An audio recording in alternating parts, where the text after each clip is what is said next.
এরকম কেন হয় যে মাঝে মধ্যে কিছু মানুষকে বলতে শুনি, ও আমার দোয়া কবুল করা হয়নি, তাই না? পুরো পৃথিবী জুড়ে অনেক মুসলিম ভাই বোনকে এরকম কথা বলতে শুনবেন। এখন মাঝে মধ্যে কিছু দোয়া বা প্রার্থনা কবুল করা হয় না কেন? এখানে বেশ কিছু শর্ত পালন করতে হবে। আর অনেক সময় দোয়া কবুল করা হয় না কারণ 1 নম্বর পয়েন্ট, হয়তো তার রোজগারটা হারাম, যেটা খাচ্ছে সেটা হারাম।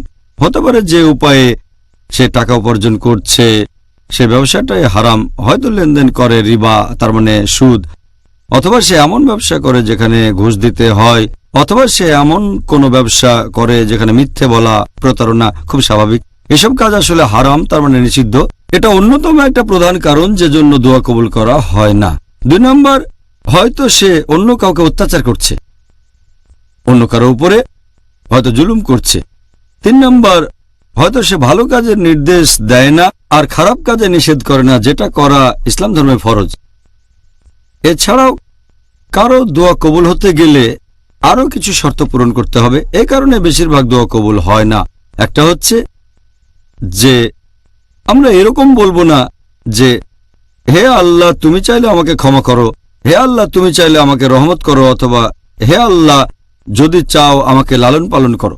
কারণ আমাদের নবী মুহাম্মদ সাল্লাল্লাহু আলাইহি ওয়াসাল্লাম বলেছেন, এটা আছে সহিহ বুখারীতে খণ্ড নম্বর 9 বুক অব তাওহীদ হাদিস নাম্বার 7 477।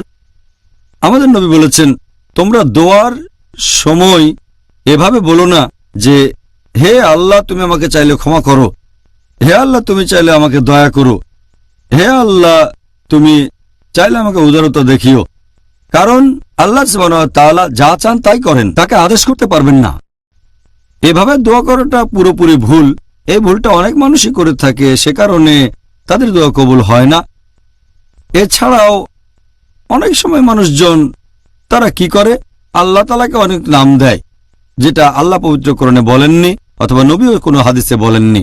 তাই আল্লাহ সুবহানাহু ওয়া তাআলাকে এমন কোনো নামে ডাকা যেটা আল্লাহ অথবা রাসূল বলেননি, এভাবে দোয়া করা সম্পূর্ণ ভুল। এরপরে অনেক লোক যখন দোয়া করে তারা অনেকের জন্যই তখন দোয়া করতে থাকে।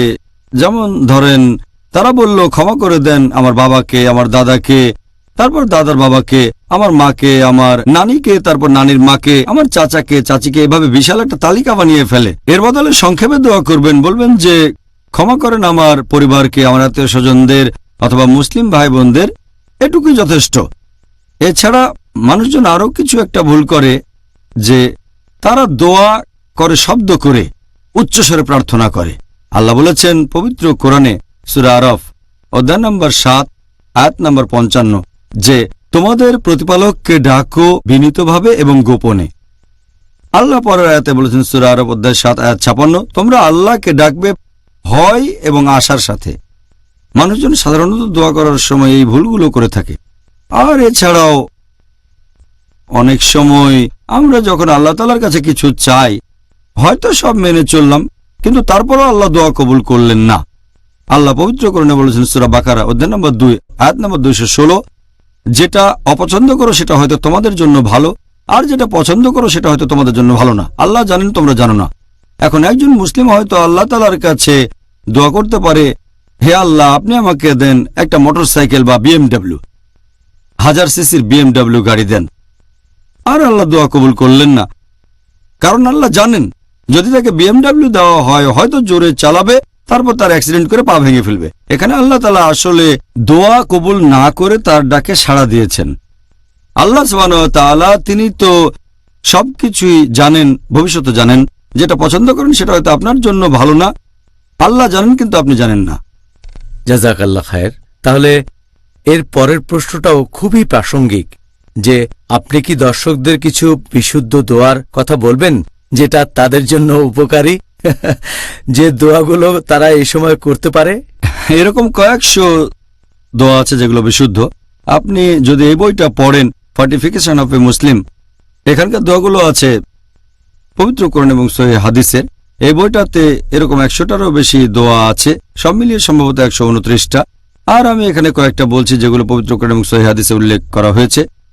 সবচেয়ে কমন দোয়া যেটা পবিত্র কোরআনে আছে সূরা বাকারা অধ্যায় নম্বর 2 আয়াত নম্বর 201 যে रब्बना आतीना फिद दुनिया हसनतन व फिल आखिरति हसनतन व अज़ाबिन नार। হে প্রতিপালক, আমাদের কল্যাণ দাও এই দুনিয়াতে এবং আখিরাতে, আর আমাদের দোজখের আগুন থেকে রক্ষা করো। এটা সবচেয়ে কমন দোয়া, যেটা সবাই পড়ে থাকে আর সবচেয়ে ভালো। এছাড়াও পবিত্র কোরআনে আরো কিছু দোয়া আছে, আর কোরআনের দোয়াই সবচেয়ে সেরা, কারণ এগুলো হচ্ছে আল্লাহ তাআলা নিজের বাণী। আল্লাহ বলেছেন সূরা আলে ইমরান অধ্যায় 3 আয়াত 8, रब्बना ला तुज़िग़ क़ुलूबना बाद इज़ हदैतना व हब लना मिन लदुनका रहमा इन्नका अंतल वहाब। যার মানে হে প্রতিপালক, সরল পথ প্রদর্শনের পর আমাদের অন্তরকে সন্দেহপ্রবণ করো না, তোমার নিকট হতে আমাদেরকে করুণা দাও, নিশ্চয়ই তুমি হলে সবচেয়ে মহান দাতা। এছাড়া লেকচার শুরুর আগে আমি সব সময় একটা দোয়া পড়ি, সেখানে আমি আল্লাহর কাছে সাহায্য চাই। আপনারাও করতে পারেন যখন কোথাও লেকচার দেবেন অথবা এমন কিছু করছেন যে কাজটা খুবই কঠিন। এই দোয়া করেছিলেন মুসা আলাইহিস সালাম যখন আল্লাহ তাআলা মুসা আলাইহিস সালামকে বললেন যে এই বাণী ফেরাউনের কাছে পৌঁছে দাও। তাহলে পবিত্র কোরআনে সূরা তাহা অধ্যায় নম্বর 20 আয়াত 25 থেকে 28, रब्ब इश्रह ली सदरी व यस्सिर ली अमरी वाहलुल उक़दतम मिन लिसानी यफ़क़हू क़ौली। যার মানে হে প্রতিপালক, আমার বক্ষ প্রশস্ত করে দাও এবং আমার কাজকে সহজ করে দাও, আমার জিহ্বার জড়তা দূর করে দাও, যাতে তারা আমার কথা বুঝতে পারে। আমরা জানি যে মুসা আলাইহিস সালাম ছিলেন তোতলা, আর আপনারা অনেকে হয়তো জানেন যে আমিও ছোটবেলায় তোতলা ছিলাম, এখনো মাঝে মধ্যে তোতলায় আমি। সেজন্য আমি এই দোয়া পড়ি প্রত্যেক লেকচার শুরুর আগে। মুসা আলাইহিস সালাম আল্লাহর কাছে দোয়া করেছিলেন তার জিহ্বার জড়তা দূর করে দেওয়ার জন্য, যাতে উনার কথা তারা বুঝতে পারে। অনেক সময় দেখা যায় বক্তা এবং শ্রোতার মধ্যে একটা প্রতিবন্ধকতা তৈরি হয়েছে, তাই আমরা আল্লাহর কাছে দোয়া করব এই বাধা যেন দূর হয়ে যায়। তাই প্রত্যেক লেকচারের আগে আমি দোয়া করি যে দর্শক এবং আমার মাঝখানে কোনো বাধা থাকলে যেন দূর হয়ে যায়। এই হচ্ছে কোরআনের কয়েকটা দোয়া। এছাড়াও সহিহ হাদিসেও বেশ কিছু দোয়ার উল্লেখ আছে। একটা সহিহ হাদিস আছে তিরমিজিতে, এছাড়াও আছে সহিহ ইবনে হিব্বানে। আমাদের নবী বলেছেন, যদি কেউ বলে সুবহানাল্লাহি ওয়া বিহামদিহি, যার মানে সকল গৌরব এবং সমস্ত প্রশংসা আল্লাহর, তখন আল্লাহ বেহেশতে সেই লোকের জন্য একটা খেজুর গাছ রোপণ করবেন। আরেকটা হাদিস উল্লেখ করা হয়েছে সহিহ মুসলিমে, বুক অব জিকির, হাদিস নাম্বার 6509। আমাদের প্রিয় নবী মুহাম্মদ সাল্লাল্লাহু আলাইহি ওয়াসাল্লাম বলেছেন যে কেউ যদি বলে সুবহানাল্লাহি ওয়া বিহামদিহি, সকল গৌরব এবং প্রশংসা আল্লাহর, এটা যদি 100 বার বলে, তাহলে রোজ কিয়ামতের দিনে এর চেয়ে ভালো আর কিছুই থাকবে না। এটাই সবচেয়ে ভালো, যদি না কেউ একই রকম দোয়া অথবা এর চেয়ে ভালো কোনো দোয়া করে। এরকম আরেকটা হাদিস আছে সহিহ বুখারীতে, খণ্ড নম্বর 8, হাদিস নাম্বার 6405।